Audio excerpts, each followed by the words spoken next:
We've agreed that, basketball, that I will return to play basketball, but, NBA players who went to jail. When people hear the phrase bad boys of the NBA, they mostly think of physically aggressive, defense-oriented, hardcore players. But little do they know, there is much more to this. Welcome back to our channel, and for today's video, we will talk about NBA players who went to jail. Yes, you heard that right. These players at some point in their lives ended up behind bars. J.R. Smith. While there is a lot to say for players who set a good example, they do not provide quite as much entertainment and amusement as a bad boy. Throughout NBA history, there have been dozens of players who are known for hard fouls, trash talking, and arguing with the coach, but a few of these have actually been to jail. Although several of these players committed awful, inhumane crimes, some of them found ways to significantly reduce their sentences. With the help of their significantly large and handsome pay that goes up to seven-figure salaries, they were fortunate enough to afford the best lawyers and legal assistants. That doesn't make any of the crimes less wrong, but it does go to show that being a famous NBA star has its perks. When J.R. Smith won the NBA Finals with the Cavaliers in 2016, it was a groundbreaking moment and surely felt like the reward for all of his hard work during his career. It was the only time he won a championship ring, but he played regular basketball in the NBA for well over a decade. Controversy has often followed Smith around, but an incident on the interstate highway stands out. According to the Denver Post, Smith was sentenced to 90 days in jail in 2007 after he pleaded guilty to reckless driving. It's not something something like this just happens and I just move on. He slammed his black SUV into a stop sign and crashed into another car, killing the other driver. However, he only ended up having to spend 24 days behind bars. Not only this, but Smith actually has a history of bad reckless driving that resulted in accidents. He received 2 speeding tickets and 3 license suspensions in the year after his accident, according to NJ.com. Jason Kidd. Current Lakers assistant coach and boss of the Milwaukee Bucks, Jason Kidd, has had his share of legal troubles, especially during his first marriage. Even though it has been a while since someone brought up his arrest in 2001, it was a pretty serious conviction back in the day.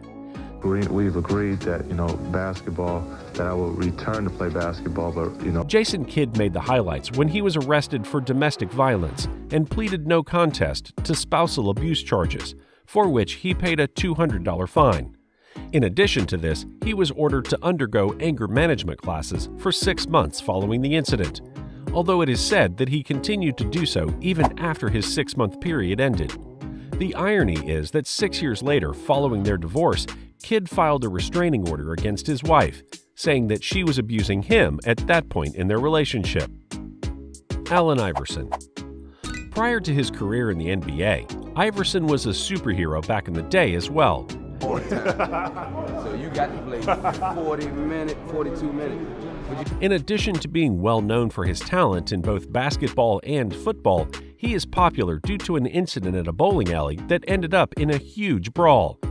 When he was still in high school, Allen Iverson was arrested and sentenced to prison for 4 months, where he fought for his freedom, which was eventually granted.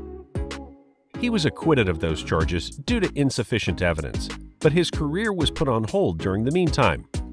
After joining the NBA, he has several minor felonies, including DUIs, possession of illegal narcotics, speeding tickets, and even gun charges for carrying a concealed weapon.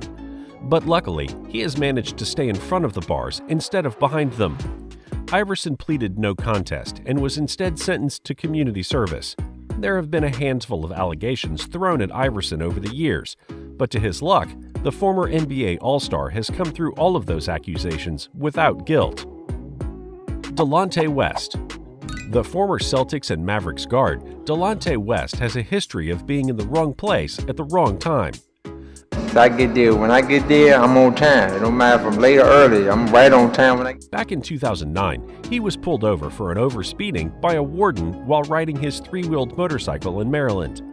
It was revealed that West was breaking the law by more than overspeeding that night when the cops discovered a Beretta 9mm handgun tucked into his waistband, a Ruger 357 Magnum handgun strapped to his leg, and a Remington 870 shotgun in a guitar case strapped to his back.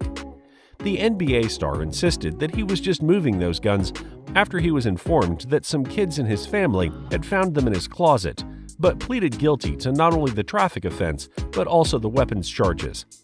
For this, he was sentenced to 8 months of home arrest, a couple of months of probation, and 40 hours of community service.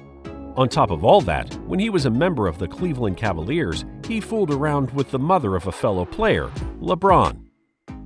Shawn Kemp.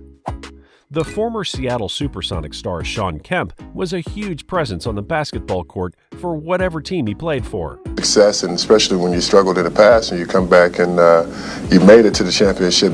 The 6-time All-Star forward had a career to be proud of, even if it didn't result in a championship ring. His time with the Sonics, in particular, is what many basketball fans will remember him for. He is not the first hugely talented star to finish their career without an NBA championship, and he certainly won't be the last. Shawn Kemp's tumultuous life sadly overshadowed his career, but he was a fantastic and highly entertaining player to watch due to his physical and aggressive play, plus his high-flying exploits. Kemp would also strike fear into his opponents, as he is not somebody that you would want to get on the wrong side of. He, along with fellow Seattle bad boy Gary Payton, would torment the opposition, trash talk, and always get into scraps with their opponents. Kemp was one of the most impressive, explosive, and strongest guys in NBA history, but he was also a classic thug. Kemp's legal troubles appeared to begin when he had plenty of free time on his hands after retiring from the NBA.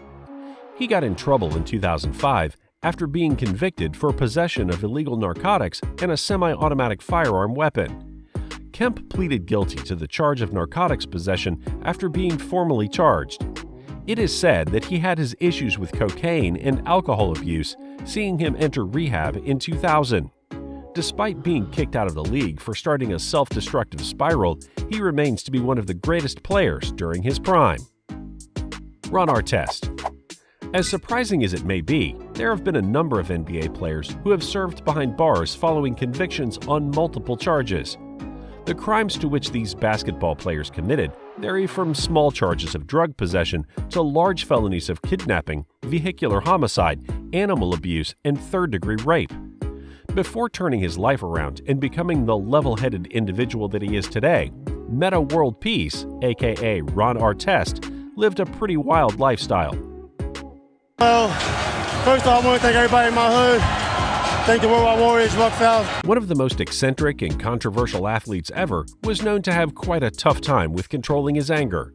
Firstly, he admitted to publicly drinking in the Chicago Bulls locker room at halftime before getting suspended in 2003 for destroying a TV camera at a game.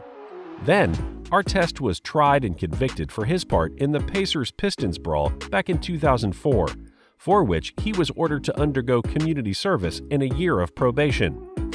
He is best known for igniting the famous Malice in the Palace in 2004, but he regularly found himself fighting with other players, picking up flagrant fouls and technicals. He was suspended for the rest of the season, missing 86 games in total. The third incident followed in 2007, when Artest had moved on to the Sacramento Kings. He was involved in a domestic violence charge for which he served. He pleaded no contest to a spousal abuse charge in March and was ordered to do 100 hours of community service, a 10-day work program with the sheriff's office to go along with a $600 fine and counseling. Artest has had a few legal troubles over the years and frequently faced problems in the NBA due to his personal life, including being suspended for asking for a month off to promote his own album. His wild behavior, ever so strange interviews, constant name-changing, and unpredictability make him a fascinating and, at times, highly entertaining player. No wonder he changed his name from Artest, which is just an alphabet away from becoming Arrest. If you liked this video, then make sure to give it a thumbs up and subscribe to our channel for more interesting videos in the future. Also, hit the bell icon to stay up to date and be the first one to watch our latest videos.